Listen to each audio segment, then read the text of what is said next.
We demand justice. We want justice. We demand justice. We want justice. Deadline বিকেল ৫টা পেরিয়ে গেল। Supreme কোর্টের নির্দেশ মেনে কর্মবিরতি প্রত্যাহার করলেন না জুনিয়র চিকিৎসকেরা।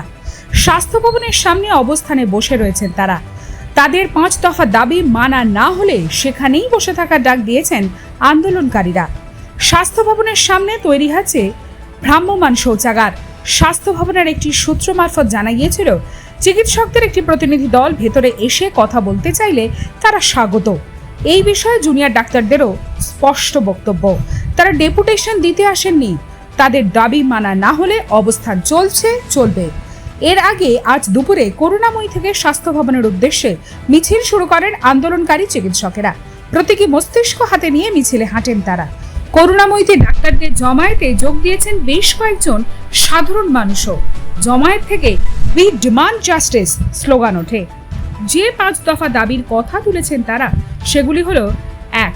আরজিকর মেডিকেল কলেজে ধর্ষণ এবং খুনের ঘটনার সঙ্গে জড়িত সমস্ত দোষীদের দ্রুত চিহ্নিত করা, অপরাধের উদ্দেশ্যে সামনে আনা এবং দোষীদের দৃষ্টান্তমূলক শাস্তি।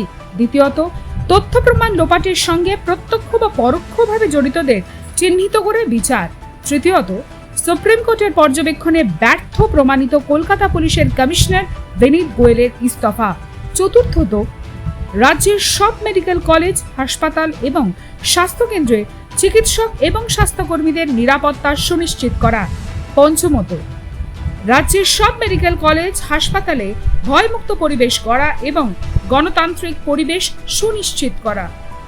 এই কর্মসূচির জন্য স্বাস্থ্য ভবনের সবকটি প্রবেশদ্বার বা গেটের সামনে ব্যারিকেড রাখা হয়েছে।